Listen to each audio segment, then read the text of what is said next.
welcome back to Room 237 as I continue my marathon of Italian horror and Giallo films.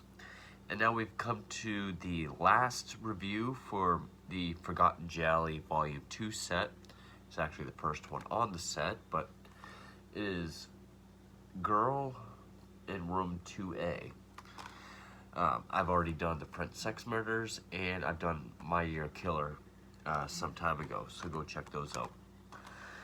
Now,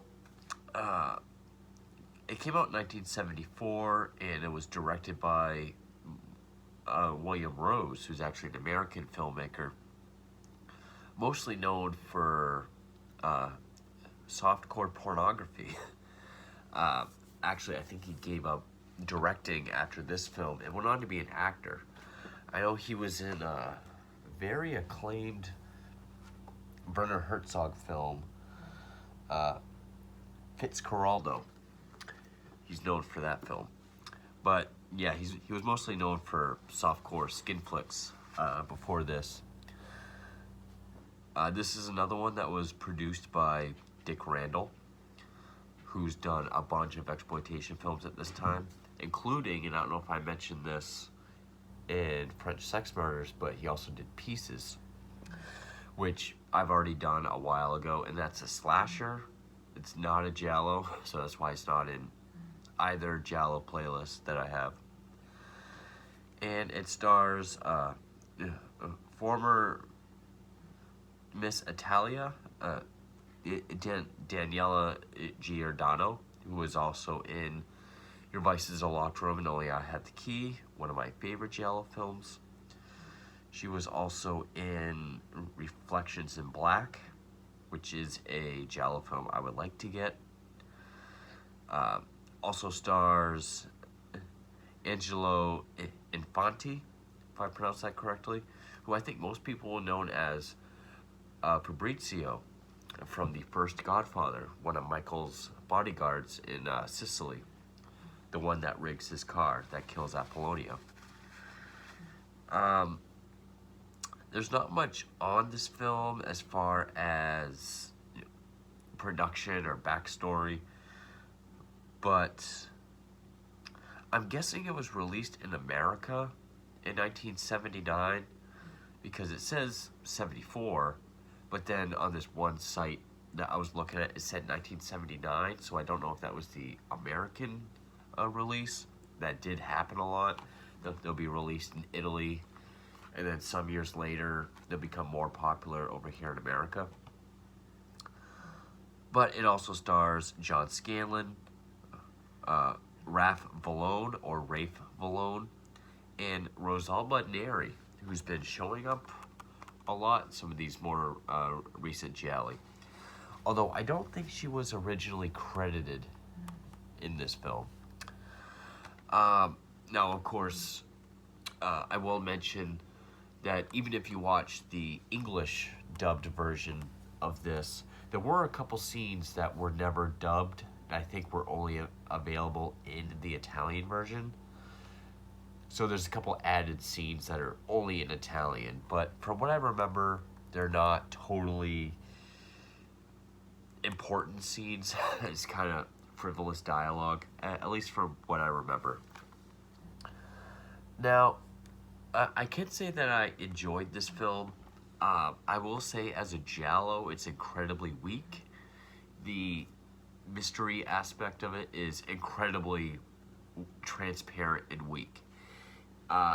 There's really only one twist or reveal. There's not even a motive as to why the person is the masked killer, which is a different kind of killer. It's one we've seen before, but different than your typical Giallo. Also, this is another killer cult, like obsessed cult that's after our main character. And this one is right up front from the beginning of who's in it, who runs it, what they're after, and why. The only thing is there's this all red vestment with a red mask executioner, and that's basically what the mystery is. Who is that person? Which we find out in the next to last scene. Sorry I'm wiping my nose so much, just always runs when I'm about to do a video. Still dog hair everywhere. But it's only 86 minutes, and this is one of the more faster paced Giallo I've seen. And I mean, you're probably thinking 86 minutes. How could it feel slow? Well, one of my more recent reviews was Police Are Blundering in the Dark, which was 87 minutes. And if you go to my review for that, pacing was one of my biggest issues. Overall, I would say this movie does take more of a horror aspect, like a psychological horror, because it's definitely another one of those Giallo, like All Colors of the Dark, where it's very Rosemary's Baby or early Polanski in general inspired. It's this main character, this woman. A lot of it is about the room she's in or where she's staying or living and her state of mind. Is she crazy? Does she have something going on? Is someone driving her crazy? Is there a reason? If so, why? She's having visions and nightmares. Are they hers? Is someone doing it to her? And by the time the movie ends, there's still a number of questions that are unanswered. And some things are resolved incredibly easily, like they just wanted the plot to move forward. Those I'll get to. The performances were okay. I mean, I'll say the lead, who plays the character Margaret, who I already forgot her name, which was Daniela Giordano. She has kind of a wooden performance. I mean, she does have to kind of look scared or surprised at times, but it's usually a flat performance. Other than that, everyone's kind of forgettable, except for the character Alicia, played by Rosalba Neri, but she's very underused.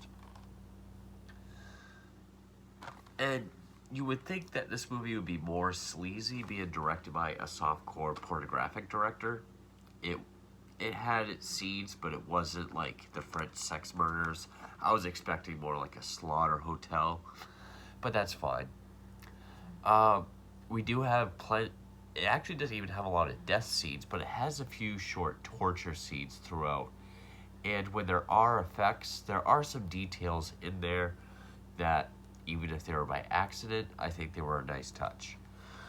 So overall, I can say it's one that I enjoyed. This is not going to be a rant, but it's definitely one that might be forgotten in the ether of Giallo I've seen.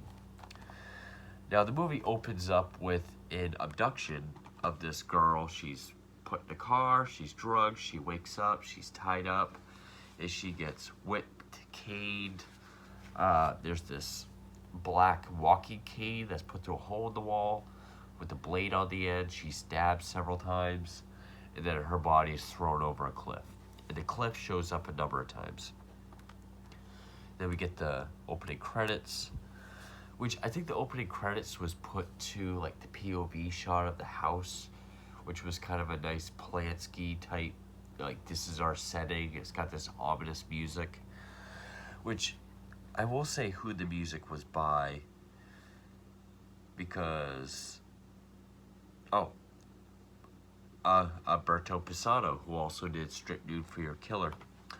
And like in that, the more quieter pieces do sound like an Ennio Morricone score, and it fits rather well, and it does kind of help with the atmosphere. It is like that nice juxtaposition of horrific things we're seeing versus very beautiful, pleasant music.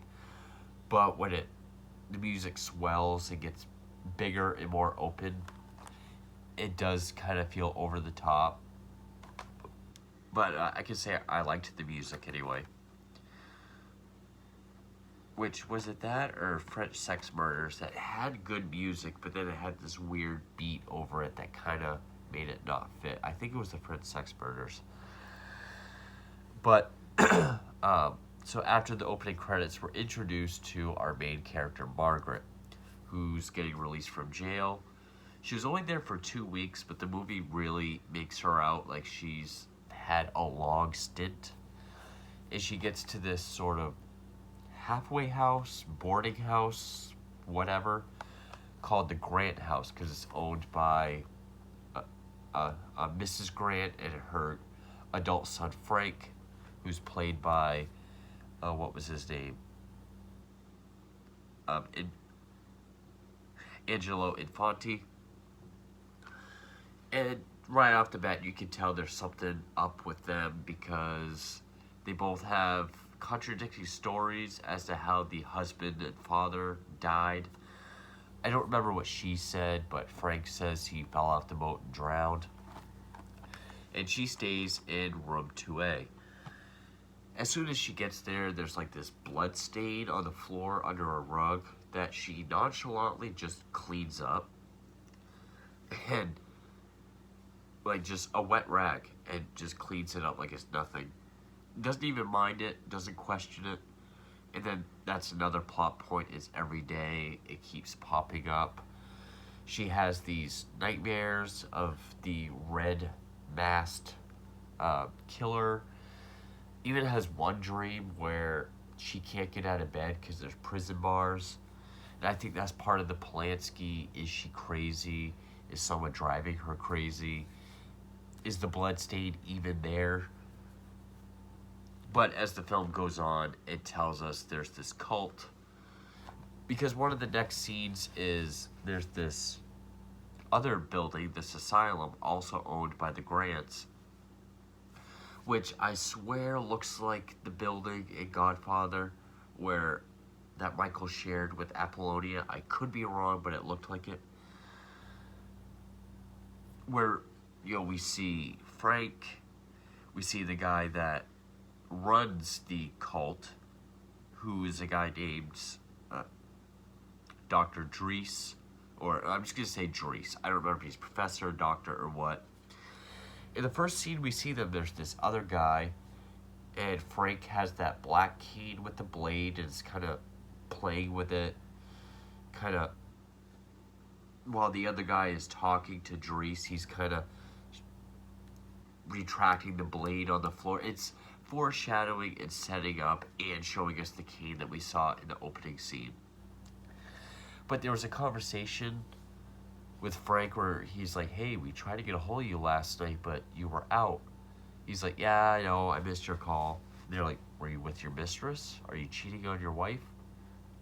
He's like, no, you don't believe that, do you? Come to find out, what I got from it was he was kicked out of the group because he was having an affair. And then these other two guys come in. So it's basically these two guys, Dries, Frank, and then we find out Frank's mother, who are part of this cult. They're going to punish this guy, even though Dries told Frank that nothing's going to happen to him. The two other guys are like the muscle of the cult. They're the ones that do the dirty work. They're going to punish Frank, and the dialogue's kind of silly. It's like, it's hot in here. Why don't you kill the fire or stop the fire? And he's like, you want me to stop the fire? Yes, stop the fire. So when he goes to grab the fireplace gate, they hold his hand on it and it burns his hand. And this was one of the details that I liked. Whether it's on purpose or accident, I thought it was a nice touch. When he takes his hand off, you could actually tell it's stuck from the burn.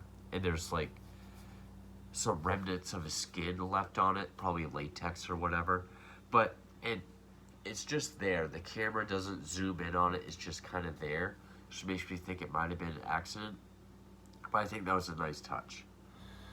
And then, of course, they're stabbing him with that cane blade. I think the executioner was actually in there. I think he was. Because the whole movie sets Frank up as the red herring for that character. But as they're stabbing him, he's able to get away, and he jumps out the window and dies. And then the movie moves along like our lead, Margaret, starts talking with Frank. They kind of form a friendship, getting to know about their personal lives. But then she meets Jack, who is played by, I think it was John Scanlon, who he approaches her. Uh, yeah, he's played by John Scanlon. He approaches her because he knows she's staying in room 2A at the Grand House. And he says, I have a sister named Edie, who, which I'm guessing is the girl from the opening scene. He says she's disappeared, but her last known, home was 2A in the Grand House. So they're trying to figure out what happened to her. And that's pretty much the Giallo sleuthing that we get that kind of makes it a Giallo. But of course, they fall in love, and he gets a house either also, or he gets a room, I think in the house right next door, or also in the Grant house, but like across the courtyard. But like they have sex, and Frank sees from her room because she goes to his room. And it's just further setting up the ending. But there's very little twists that I guess I'll say for spoilers. Like, their investigation brings them to finding out more about Edie's personal life that even he didn't know about. They find out, they go to meet this other girl that stayed in room 2A. We figure out the motive of the cult and who the executioner was. And then it just ends. There's a lot of things they don't answer. But yeah, it has its silly moments. A lot of it's the dialogue, some of it's the acting. Some of the torture scenes are fine. But yeah, I've seen much better Giallo. Gialli. On this collection, I'd probably say it's the worst one. I'll say it's more memorable than French Sex Murders, but I liked My Dear Killer more.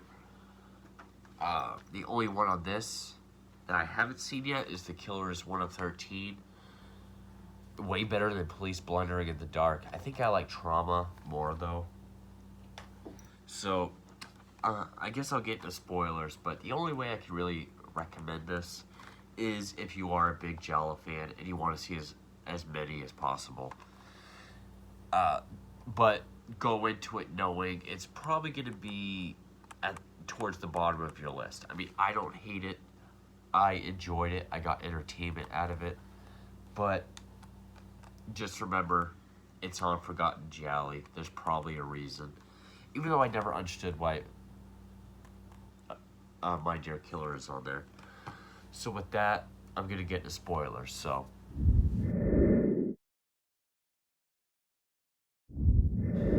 either shortly before or after they have sex, doesn't really matter.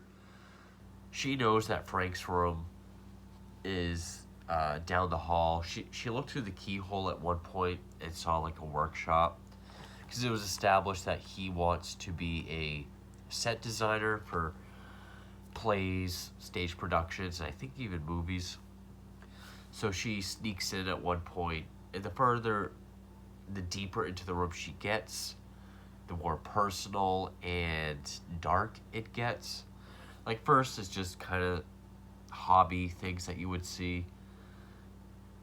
And then the deeper she goes in, she gets like the dead body, blood and gore, and monster effects that he's built. So further setting up that he's probably the executioner. I think that was actually before her and Frank, Jack, had sex. But eventually, Jack goes to meet with Edie's ex-boyfriend, who left her for this other woman. And I actually do want to make sure her name is Edie, because all of a sudden that just did not sound right. But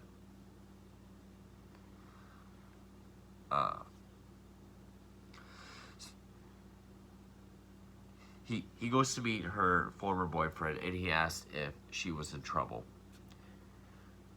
Because even Margaret asks him that, and she says no, she never No, she was never in any kind of trouble. Also, what makes me think it was the girl in the very beginning was they ruled her death as suicide. She wasn't missing. They ruled her death as a suicide. He doesn't believe it. That, she jumped off the cliff. So she goes to talk to her ex-boyfriend, and his new wife is there. And he admits to him that him and a buddy of his were into stealing, jumping, and fencing stolen goods. And his sister was into, she helped move, she helped, call fence dealers or whatever. Then eventually they all got caught. She got a lighter sentence, but they all got caught. And when she got out, she stayed in room 2A. So there they've set up the pattern, and then they find out there was this other girl that stayed there that is now in some sort of asylum because she escaped. She had some traumatic event, she escaped. And this scene is kind of confusing because she had a weird name and I can't remember it. But Jack and Margaret go to her last known address before or after 2A, and it's the woman's sister. She says no, she doesn't live here anymore, but she's at this hospital. They go to visit her, and she's so insane that she can't speak, but she has flashbacks, which shows us that she was in 2A. She was abducted, drugged, and tortured. We get a montage of her tied up, being whipped and caned and beaten. And I want to say Jack's sister was there when she escaped, but she left her there, kind of like a martyrs type thing, but I don't quite remember. But she got away, but she was traumatized and put in a hospital. And somehow, even though she can't speak, these flashbacks, I think Jack and Margaret were able to tell what happened. Like, they got the story from us seeing the flashbacks. It's another weird writing choice. But anyway, at this point, Mrs. Grant has this one guest over. I want to say it was the girl's sister that they spoke to. I can't remember who. But she's the next victim, apparently. But also, there's one other thing. But eventually they also kidnapped Margaret at the asylum. And basically, they know Jack is onto him. And basically, it's this cult run by Dries who believes in absolute cleansing. And even though they punish all sinners, their favorite group to sin, or the ones that need it the most, are young, beautiful women who get out of jail. Jail's not punishment enough. So they kind of set up room 2A as their halfway home, so that they could kind of set up this alleyway for abducting them. They know Jack is onto him, and the way, Jack's abducted, put in a car on the side of the road with Frank's snake. Yeah, there was a snake in his workshop too.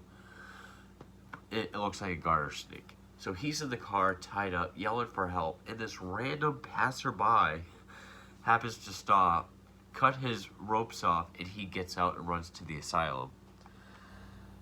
Oh, but before that, he's walking through the grand home, and he finds the pump that pumps the blood stain up to room 2A. Doesn't explain why they do that. I'm guessing to drive her nuts,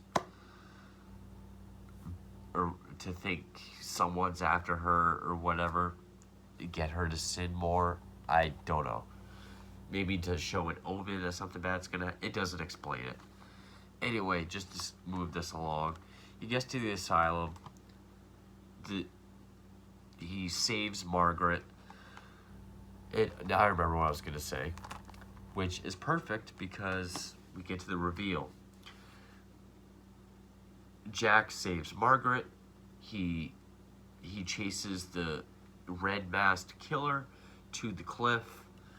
He's holding on to the killer, but he rips the mask off. It's Alicia Roselle Baneri, who only had one other scene throughout the film, and she was some sort of friend of Margaret, where she did say she had something to do for a couple days, so she won't be around, and she gives Margaret like $20. And then we don't see her for the rest of the movie up until then. And then right after she falls to her death, we see Jack and Margaret walking together. End of the movie. Yeah, no explanation for why Roselle Baneri, like anything about her background or why she's part of this cult or why she's in that position within the cult. It's definitely like in all colors of the dark type of Giallo, like Polanski, Rosemary's Baby inspired Giallo, but it doesn't really know how to be. Like, it doesn't know what made those films or films like those work. It didn't really know how to answer its own questions. I mean, it had a decent concept. Okay, there's this one room that, okay, these troubled girls, when they get out of jail, they all stay there, and then we can kind of toy with them, and then when the time is right, we abduct them, we torture them, we cleanse them, and then we kill them. And then the brother of one of their victims teams up with the current girl in the room, and they solve the mystery. That could have been a solid angle for a Giallo. But, and just like the pacing, I feel like the writing was rushed, and they just kind of ran with it. Because this movie does move at a very fast pace. But, yeah, it's definitely one that's going to remain a forgotten Giallo for a while. I don't even know if I could put it in the so bad it's good category. I mean, some parts. Again, some of the, not like there's a lot, but, you know, like the burnt hand effect, you know, I thought that was good. The blood effects with the stabbings or whatever. Again, there's not a lot. But in the acting, is it superb? Except, you know, Roselle Baneri really does bring something, but of course she's so underused. The mystery aspect is so transparent because we know who's in the cult, we know what they're after and what they do very, very early on in the film. The only other mystery is really figuring out who the masked killer is, which we do find out, but we don't get why it's that person. So yeah, it's a very transparent, you know, lackadaisical, somewhat mediocre, but entertaining enough forgotten Giallo. So that's it for Forgotten Giallo Volume 2. I could say it's a fair collection. You know, the worst one maybe being this one. That's not too bad. It's definitely worth the price of admission for all three. But I got one more film for Volume 1, and then I got plenty more Giallo coming. I got between 20 and 30 more Giallo films coming, so stay tuned for those, and thank you for watching.